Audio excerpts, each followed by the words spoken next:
You never know the people closest to you. Not the person you share a bed with, not the one you trust with your life, not even the people you call family.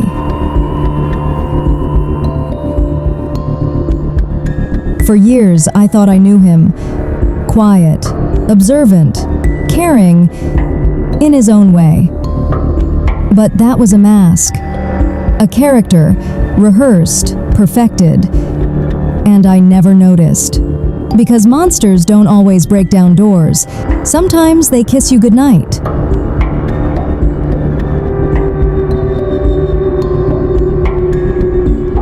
Life felt normal until that morning. A quiet weekend, he was out of town, I think for a conference. I decided on cleaning out the garage. Nothing suspicious, just dust, old memories, and forgotten junk. Then I saw it. A small gray plastic box. Tucked behind stacked luggage and sealed boxes, I recognized it immediately. I had seen it before, once, over a year and a half ago in the basement of our former house. You see, we'd moved here almost a year now. I asked about it then, but he laughed it off, called it some junk I'll throw out later. And I believed him.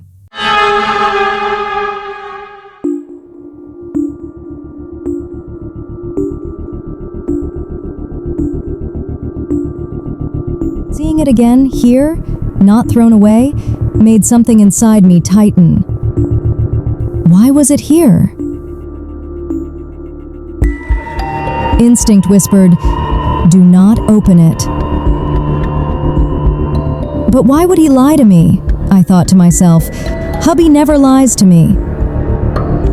It could just be nothing. Probably he forgot, but how's that possible?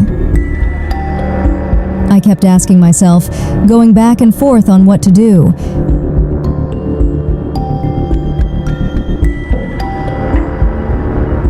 At the end, I pulled the container closer to check. It was heavier than I expected. I opened it. Inside wasn't junk. It was something else. An iPad? Why would he have an iPad here?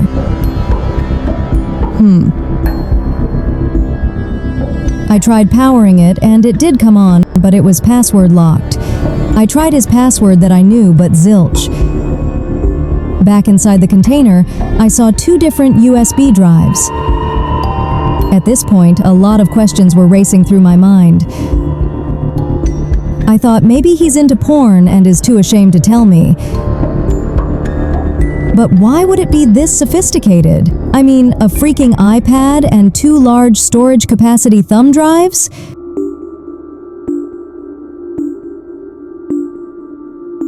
Out of curiosity, I took it inside and plugged the drives into my personal computer. My God. I couldn't believe what I saw. My heart flipped. I scrolled through the files, and suddenly, everything I ever believed felt like a lie, a complete sham. I never knew my husband, not even in the tiniest bit. I saw things I never consented to, moments no one else should have witnessed, moments that belonged to me, to us. Gosh, was there even an us? Private, vulnerable, unaware moments, even images and videos of me in the bathroom or having a nude moment, sometimes with him present. I was enraged, but then there still was the iPad. What's that one for? So I went out and got someone to get through the password, and guess what I found? More horrifying files, and each file was labeled like experiments. Subject 001, Phase 1, Study, Phase 2, Boundaries. Imagine a man I call my husband, who I share a bed with and see as a part of me. I was an experiment to him?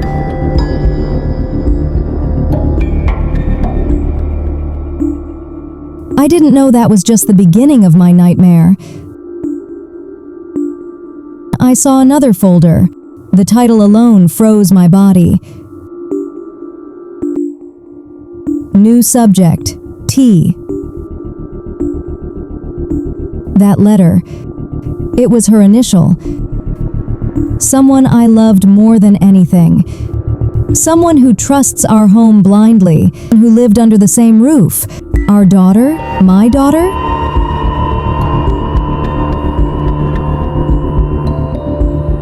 He had several images of her in the bathroom, some half nude, some while she's dressing, some not wearing a thing. God. Bastard.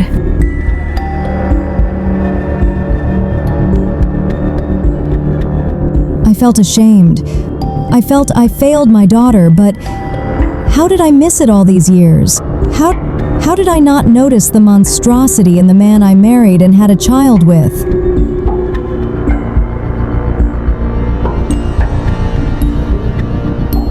For a moment, my mind split in two. The world I thought I lived in, and the one I suddenly realized I actually lived in. God above.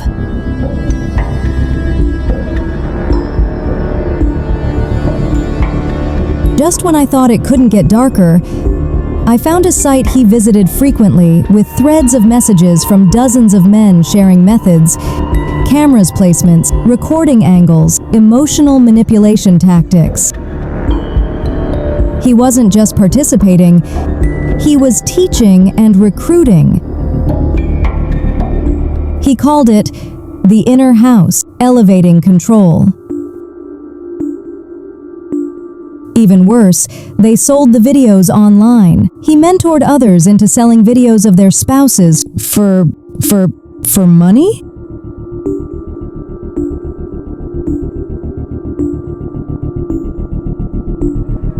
My vision blurred. My body shook with fear. I wasn't sleeping beside a husband.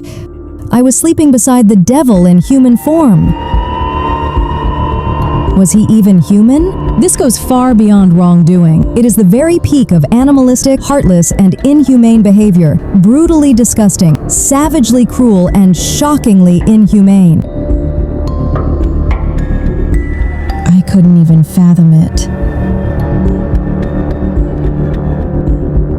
This wasn't just wrong. It was predatory, psychopathic, inhumane. It enraged me. It wounded me. It left me hollow. I cried. I didn't know what to do. I mean, the world I believed in just came crashing on me. I almost wished I didn't open the box. But I'm glad I did. I stopped crying. I didn't confront him. I didn't scream. I didn't collapse. I simply closed the box, stood up, and whispered to myself, "This ends."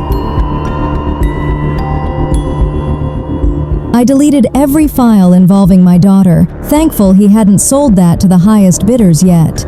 And from that moment, I stopped being his wife and became his evidence. I handed everything else to the police. I didn't care about embarrassment. He had to pay. He and his devilish inner circle, the very lords of rubbish, filth, and scum. Bastards. The whole lot of them.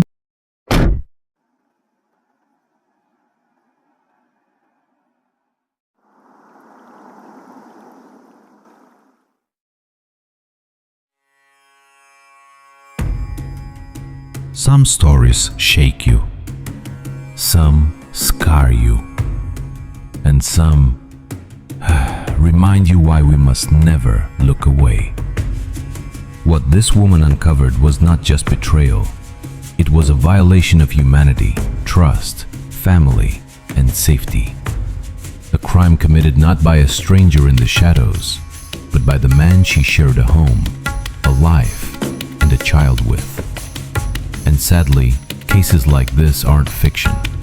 They are happening in real homes, behind smiling photographs, behind the illusion of perfect couples, behind closed doors where the worst monsters hide in plain sight. But here's what matters. She chose courage over silence, evidence over fear, justice over shame. Because silence protects predators, courage exposes them. To anyone watching this who feels something is off, who senses a wrong they can't explain, who keeps doubting their instincts, listen to that voice. Pay attention to what doesn't add up. Your safety and the safety of those you love deserves vigilance. And to anyone suffering in secret, you are not crazy, you are not overthinking, and you are never alone. Evil thrives in the dark, but the moment you expose it, its power dies. This is not just her story. This is a warning, a wake-up call, a reminder that trust should never replace awareness. And above all, this is proof that even the boldest predators fall, the moment one brave person decides, enough. If this story moved you, if it opened your eyes, if it reminded you to stay aware, share this video. You might help someone who doesn't even know they're in danger. Subscribe to Anonymo TV for more real stories, life lessons, and the truth people are too afraid to talk about. And always remember, awareness saves lives. Silence destroys them.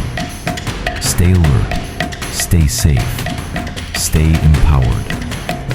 And before we close, I want to say thank you to everyone who has subscribed, everyone who shows up every week, everyone who watches, comments, and supports this channel.